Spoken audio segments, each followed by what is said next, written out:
Hello students, आज हम start करने जा रहे हैं इंट्रोडक्शन अबाउट कॉम्बिनेशन। परम्यूटेशन और कॉम्बिनेशन चैप्टर में जो हम पढ़ते हैं उसमें कॉम्बिनेशन का एक इम्पोर्टेंट रोल होता है। तो कॉम्बिनेशन के बारे में पढ़ेंगे और कुछ नेक्स्ट वीडियो में हम परम्यूटेशन के बारे में पढ़ेंगे। ठीक है, तो आपने फैक्टोरियल तो पढ़ ही रखा है। ठीक है, फैक्टोरियल तो पढ़ रखा है। फैक्टोरियल को ऐसे रिप्रेजेंट करते हैं, फैक्टोरियल n या फैक्टोरियल n। फैक्टोरियल पता है आप लोगों को, product of first and natural number. अब कॉम्बिनेशन क्या होता है? कॉम्बिनेशन का मीनिंग में लिखूंगा सिलेक्शन। ठीक है, सिलेक्शन। अब देखो कॉम्बिनेशन को मैं रिप्रेजेंट करता हूं NCR से। NCR का मतलब है n में से r ऑब्जेक्ट का सिलेक्शन। n में से r ऑब्जेक्ट का सिलेक्शन। ठीक है, चाहो तो लिख लो, ऐसा लिख सकते हैं selection of R objects from N objects में से आर ऑब्जेक्ट्स का सिलेक्शन। ठीक है, तो देखो इसका फॉर्मूला में लिखता हूं, क्या होता है? फॉर्मूला के डेरिवेशन की बात भी करेंगे अपन। फैक्टोरियल n माइनस आर और फैक्टोरियल आर। ठीक है, ये होता है इसका formula. Factorial n minus R factorial R. ठीक है, हाँ, तो बात करते हैं फैक्टोरियल की। ठीक है, एनसीआर की बात करते हैं। एनसीआर में क्या क्या है वो चीजें देखो। पहले मैं इसे समझाने की कोशिश करता हूँ जनरल वे में क्या बात होती है। देखो मैं स्टार्ट करता हूँ कुछ एग्जाम्पल से विदाउट फॉर्मूला। ठीक है, विदाउट फॉर्मूला बात करते हैं। जैसे कुछ नंबर लिखा हूं मैं 2C0, 2C1, 2C2। देखो इसका मतलब क्या होता है? दो ऑब्जेक्ट्स आपके सामने रखे हुए हैं, उनमें से 0 का सिलेक्शन करना है। तो देखो अगर मेरे सामने दो ऑब्जेक्ट्स रखे हुए हैं लाइक A और B, तो देखो इनमें से मेरे को 0 का सिलेक्शन करना है। मतलब एक भी ऑब्जेक्ट को हाथ भी नहीं लगाना है या उठाना नहीं। तो मैं क्या करूंगा? किसी के पास नहीं जाऊंगा, चुपचाप खड़ा रहूंगा। तो ये भी एक वे हो गया मेरे लिए। ठीक है, अब देखो धीरे धीरे समझ में आएगा। 2C1, दो में से किसी एक ऑब्जेक्ट को उठाना है। एक ऑब्जेक्ट को उठाना है तो मेरे पास चॉइस है, या तो A को उठाऊं या B को उठाऊं। तो कितना ऑप्शन हो गया? तो अब अगर कोई मुझसे कहता है दो में से दो ऑब्जेक्ट को सिलेक्शन करना है, तो मैं दोनों को उठा लूंगा ना, दोनों को उठा लूंगा। तो एक ही ऑप्शन है मेरे पास। ठीक है, इस पे बात करेंगे अभी। ठीक है, अब अगर बात करते हैं तो छोटी छोटी चीजों पे 3C0, 3C1, 3C2, 3C3। 3C0, तीन में से 0 ऑब्जेक्ट का सिलेक्शन। अब देखो तीन में से 0 ऑब्जेक्ट का सिलेक्शन। ऑब्वियसली आपको भी पता है, एक ही तरीके से हो सकता है कि मैं एक को भी सिलेक्ट नहीं करूं। तीन में से एक ऑब्जेक्ट का सिलेक्शन, इसका मतलब तीन में से एक को उठाना है, बाकी दो एज इट इज रखे हैं। तो फर्स्ट चॉइस से ए को उठाऊं, सेकंड बी को और थर्ड सी को। टोटल कितने ऑप्शन हुए? 3। ठीक है, अब तीन में से दो ऑब्जेक्ट का सिलेक्शन। दो का सिलेक्शन, इसका मतलब दो को उठाना है, मतलब एक को वहीं पर रखना है। एक बार ए को वहीं पे छोड़ दूं, एक बार बी को वहीं पे छोड़ दूं, एक बार सी को वहीं पे छोड़ दूं। तो टोटल 3 ऑप्शन। अब तीन में से तीनों को उठाना है, तीन में से तीनों को उठाना है। तो तीनों को उठाने का मेरे पास एक ही ऑप्शन है कि तीनों को साथ में ले लूं। हाँ, अब बात करें फॉर्मूले पे। फॉर्मूले बात करें, चलो ठीक है, फॉर्मूले बात करते हैं। इसकी फॉर्मूले बात मैं करता हूँ। पहले 3C0 से स्टार्ट करता हूँ। तो 3C0 को मैं लिखूंगा फैक्टोरियल 3 माइनस 0 और फैक्टोरियल 0। देखो NCR का formula factorial n minus r और फैक्टोरियल r। ठीक है, ये कंप्लीट हुआ। अब इसे मैं लिखूंगा फैक्टोरियल 3 फैक्टोरियल 0 के लिए आपको पता है 1 होती। तो ये कितना होगा? इसका आंसर है 1। ऑब्वियसली फॉर्मूले से 1 है और हमारा वैसे भी बना है। ठीक है, अब 3C1 में अगर बात करूं तो देखो n की वैल्यू 3 माइनस 1 और फैक्टोरियल 1। अब देखो फैक्टोरियल 3 को क्या मैं ऐसे रिप्रेजेंट कर सकता हूँ 3 × 2 × 1, ये क्या है, फैक्टोरियल 2 1 है, फैक्टोरियल 2 को मैं ऐसे लिखता हूँ 2 into 1 into फैक्टोरियल 1 तो 1 ही। तो देखो 2 into 1 से 2 into 1 कैसे आंसर क्या है, ठीक यहाँ से हमारा 3 आ रहा है। ये तो हमारा क्या है, ये कॉमन सेंस है और ये फॉर्मूले वाला ज्ञान है, दोनों ज्ञान होना चाहिए, ठीक है। एक तो कॉमन सेंस है, फॉर्मूले वाला ज्ञान है। तो देखो फैक्टोरियल 3c2 को मैं लिखता हूँ फैक्टोरियल 3 minus 2 और फैक्टोरियल 2। थोड़ा सा ध्यान से देखोगे तो आई थिंक कुछ दिखेगा कि ये दोनों सेम चीजें हैं। तो इसकी वैल्यू 3 हाँ इसकी वैल्यू 3, ठीक है। अब 3c3 बिल्कुल सेम, देखो फैक्टोरियल 3 minus 3 और फैक्टोरियल 3।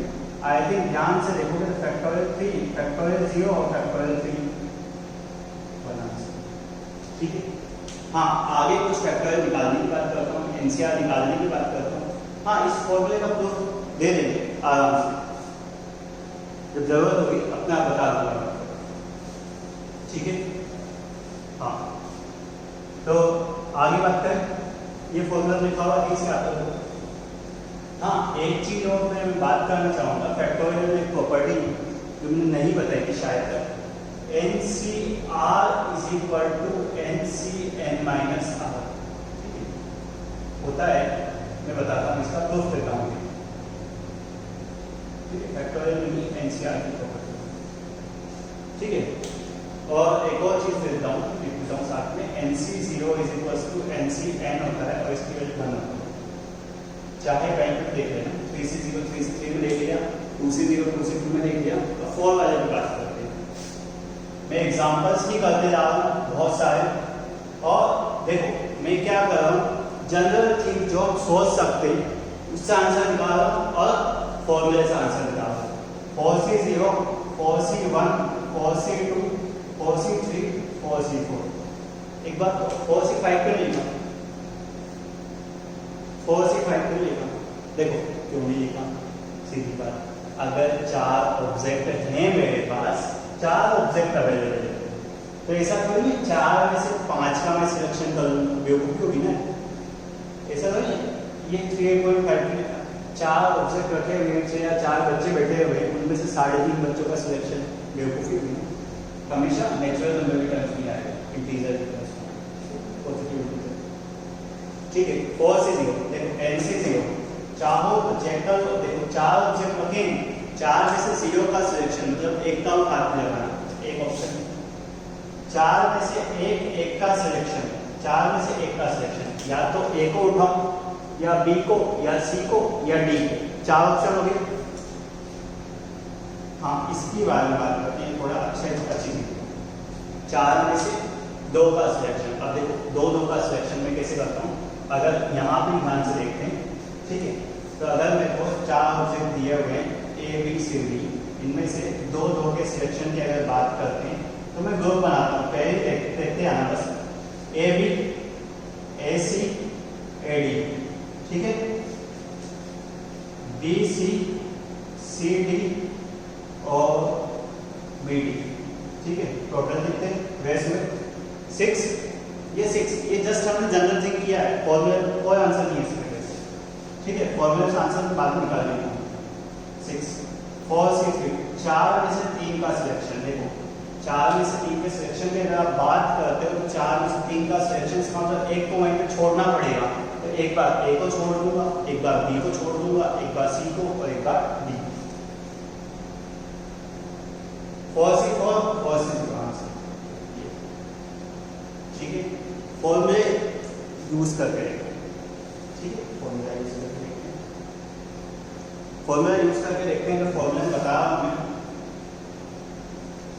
कि फैक्टोरियल 4 माइनस 0 और फैक्टोरियल 4, चाहो तो ध्यान से देख लो, फैक्टोरियल 4 माइनस 0 है ना, तो फैक्टोरियल 0 आएगा यहाँ पे, ठीक है।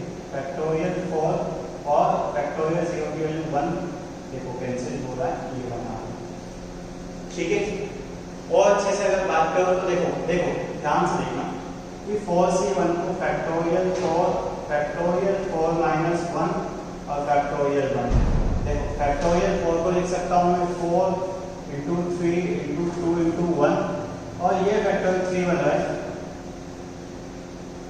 ठीक है, ये चीज देख सकते हो पूरी एक साथ कैंसिल हो रही है, तो आंसर आया 4/1, उसे मैं 4 लिखूंगा।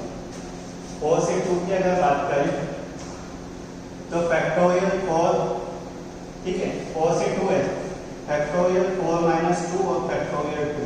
ध्यान से देखो, फैक्टोरियल तो 2 बार बन रहा है, तो फैक्टोरियल 4 को लिखूंगा 4 3 2 1 2 into 1 2 into 1। ध्यान सही देखो, 2 into 1, 2 को 4 से तो कितना आंसर आया 6, हमारा भी 6 से आया था,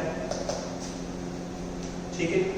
4 से 3 फैक्टोरियल 4 - 3 और फैक्टोरियल 3। ध्यान से देखोगे ऊपर वाले जैसा ही कुछ बन रहा है, आंसर लिख दो 4। हाँ, 4 से 4 चाहो तो बना लो, देखो कोई दिक्कत नहीं है, ठीक है। फैक्टोरियल 4 - 4 और फैक्टोरियल 4, फैक्टोरियल 4 फैक्टोरियल 0 और फैक्टोरियल 4, आंसर बना। हाँ, एनसीआर निकालने में आपको दिक्कत, देखो एनसीआर की वैल्यू निकालने में और थोड़ा अच्छे से इसे और अच्छे से सीखते हैं कि एनसीआर की वैल्यू कैसे निकालते हैं। तो कुछ निकालिए हमने रैंडम वैल्यू, ठीक है, कुछ और क्वेश्चंस करते हैं, हमने क्या कंटिन्यू एक ही सारी वैल्यू निकाली, थोड़ा और देखने चलते हैं एनसीआर की वैल्यू निकालते। देखो कुछ शॉर्ट ट्रिक भी बताऊंगा कि हमें हर बार इतना लंबा नहीं करना पड़ेगा। देखो अगर कोई मुझसे कहता है कि आपको 5 से 2 की वैल्यू निकालो, ठीक है, तो क्या करना है हमें, फैक्टोरियल 5, ये बिल्कुल बेसिक में बता रहा हूं, फैक्टोरियल 5 - 2 और फैक्टोरियल 2, ठीक है। एनसीआर का फॉर्मूला, एनसीआर का फॉर्मूला मैंने लिखा है factorial n factorial n - r factorial r। तो ध्यान से देखोगे तो ऊपर वाले को एक्सपेंड करता हूं मैं, ठीक है, और नीचे वाले को लिखता हूं 3 आ रहा है, 3 2 1 into 2 into 1, 2 into 1 से 2 into 1 कैंसिल, 3 से 3 कैंसिल, 2 से 2 कैंसिल, आई थिंक 10 आंसर। देखो ध्यान से देखना है, छोटी छोटी चीजें, ठीक है। हाँ, एक बस छोटी सी ट्रिक बताने वाला हूँ, छोटी सी ट्रिक। देखो अगर कोई मुझसे कहता है ना 5 से 4 की वैल्यू निकालो, ठीक है, तो मैं क्या करता हूँ, इसे लिख लेता हूँ 5 से 1, क्योंकि देखो ना यहाँ पे दादा r(n - r), अगर इन दोनों का समेशन ऊपर वाले नंबर के इक्वल आ रहा है तो इसका मतलब इक्वल है। देखो चाहूँ तो लिखता हूँ 12 से 10, क्या 12 से 2 के इक्वल लिख सकता हूँ, ठीक है। 15 से 7 किसके इक्वल, 15 में 7 जाएंगे 8 के इक्वल, 15 से 8 और लिखता हूँ जो 17 से 9, तो कितना आएगा 17 से 9 और 8 17, ठीक है। इससे आगे की इसे कंटिन्यू करूँगा नेक्स्ट वीडियो में।